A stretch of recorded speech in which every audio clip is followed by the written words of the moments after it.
Magandang umaga po sa ating lahat, mga kapatid. Magandang umaga po, Father. Dakilang kapistahan ni Kristong Hari, si Jesus na muling darating, magbabalik upang tayo ay hatulan ayon sa kung ano ang buhay mayroon tayo ngayon.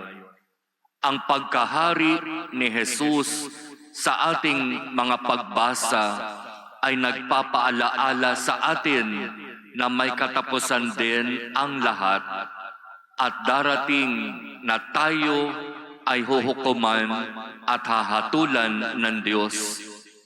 Kaya nga kung ito ang katapusan at hantungan nating lahat, papaano natin gustong hatulan tayo ng Diyos? At kapag tayo ay hahatulan ng Diyos, ano kaya ang magiging hatol niya sa atin? Sa Ebanghelyo, narinig natin ang kwento tungkol sa isang magnanakaw na kumilala kay Jesus, na sa kabila ng kanyang napakasamang buhay, halos sa kanyang buong buhay siya ay nagnakaw, naging kriminal, naging masamang tao, pero sa huling sandali ng kanyang buhay, kinilala niya si Jesus at nanalig siya kay Jesus. Alalahanin mo ako kapag naghahari ka na. Itong magnanakaw na ito ay talagang napakasamang tao. Wala siyang ginawang maganda, kundi magnakaw. Pero sinasabi sa kanyang pagkilala at pananalig kay Jesus, maging ang langit ay kanyang ninakaw. Ibig sabihin, nakamit niya ang buhay na walang hanggan. Hindi dahil sa totoong ninakaw niya ang langit, kundi dahil kinilala niya si Jesus at siya'y nanalig kay Jesus. Alalahanin mo ako, Jesus, kapag naghahari ka na. Ibig sabihin, gaano man kasama ang tao, kahit na siya pa yung pinaka-pusakal na kriminal, sa mata ng Diyos may pag-asa. Sa mata ng Diyos, hindi siya dapat hatulan ng kamatayan. Sa mata ng Diyos, maging ang pinakamasamang tao sa balat ng lupa ay maaari pang magbago at may pagkakataon pa na magsisi, humingi ng tawad at makasama ng Diyos sa kanyang kaharian. Dakilang pag-ibig at awa ng Diyos sa tao. Hindi natin ito maiintindihan sapagkat ang isip natin ay iba sa isip ng Diyos. Para sa atin, kapag kriminal, kapag nagnakaw, patayin. Ibalik na lang ang silya elektrika para yung mga sobrang napakasasamang tao mahatulan ng kamatayan. Ganyan ang kaisipan ng tao, pero hindi ang Diyos. At ang Ebanghelyo ngayon, ang napakagandang halimbawa kung papaanong ang Diyos ay tunay na mapagpatawad sa isang taong nagsisisi. Sa nangyayari sa gobyerno ngayon, isang palasak na salita ang salitang magnanakaw. Dinig na dinig natin yan sa mga rally. Nababasa natin yan sa social media. Magnanakaw. Ikulong ang magnanakaw. Mga pinagkatiwalaan na mamuno sa bayan, sinamantala ang kahirapan ng tao, sinamantala ang kaban ng bayan, ninakaw ang pera ng bayan. Galit ang taong bayan. Ilang buwan na ba ang nakakaraan simula nung magkaroon ng investigasyon? Bakit hanggang ngayon wala pa ring nakukulong? At mukhang ang magnanakaw nakakatakas at mukhang malabo na yatang mapanagot sa batas. Napakahirap ang sitwasyon ng ating bansa ngayon. Nahaharap tayo sa matinding pagsubok. Ang usapin dahil sa pagnanakaw. Hindi mo pera, pero sinarili mo, inangkin mo. Hindi para sa iyo, pero ginamit mo para sa sarili mong kagustuhan.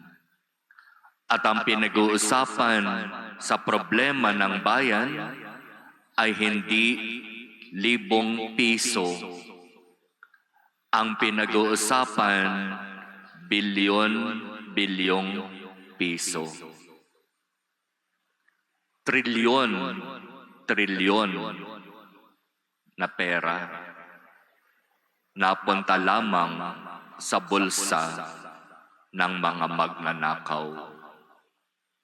Ang mga magnanakaw na kung tutuusin, inihalal, inilagay sa pwesto. May umamin ba? May nagsisi ba? Papaano ia-apply ang ebanghelyo ngayon sa sitwasyon natin sa ating bansa?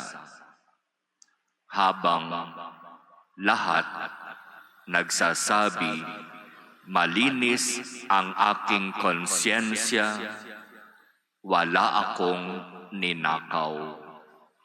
Kahit imbestigahan niyo pa ako, wala kayong makikitang ebidensya. Kasi nga, marunong, magaling.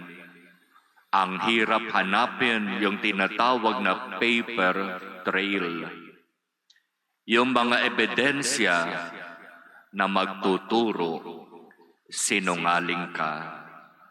Hindi totoong malinis ang konsyensya mo. Hindi totoong wala kang ninakaw. Pero sa katapusan, alam ng Diyos lahat. Ang hilingin natin sa Diyos sa napakaraming mga protesta at prayer rally. Actually, ngayong araw, mayroong gaganaping prayer rally. Sa susunod na linggo, mayroon na namang gagawing prayer rally. At sana sa linggo, katapusan ng Nobyembre, makiisa tayo sa prayer rally na ino-organize ng simbahan. Iparinig natin ang ating boses. Ipakita natin, hindi tayo masaya sa nangyayaring pagnanakaw sa kaban ng bayan. at ipagkaloob nawa ng Diyos sa atin ang biyaya. Wala mang umaamin, wala mang nagsisisi sa mga kasalanan at pagnanakaw na nagawa. May pamamaraan ang Diyos.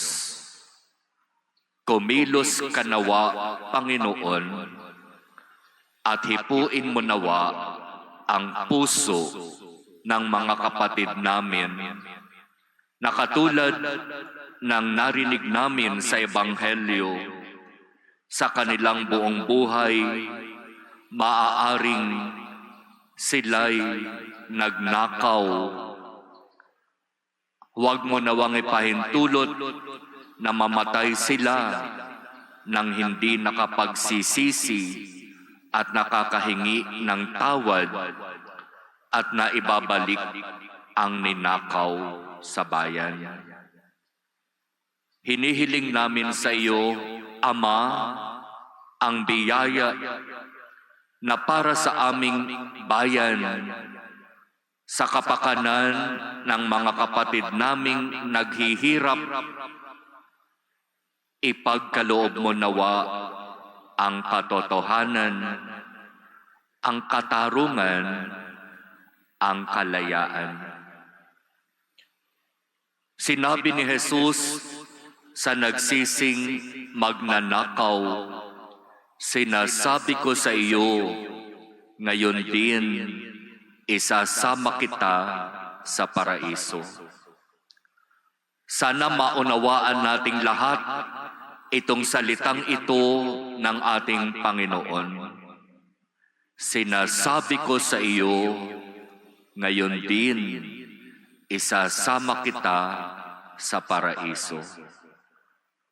Pero masasabi lamang iyan ng ating Panginoon sa atin at sa mga kapatid natin na nagkasala sa Diyos kung aaminin natin na tayo'y nagkasala, kung hihingi tayo ng tawad sa Diyos, kung kikilalanin natin Siya bilang ating Panginoon at tagapagligtas, at kung gagawa tayo ng pamamaraan para maibalik ang ating ninakaw.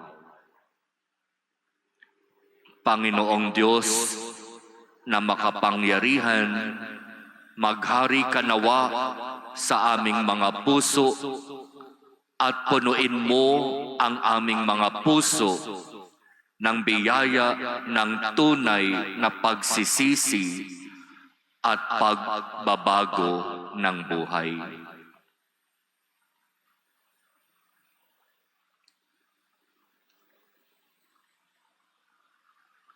Amen.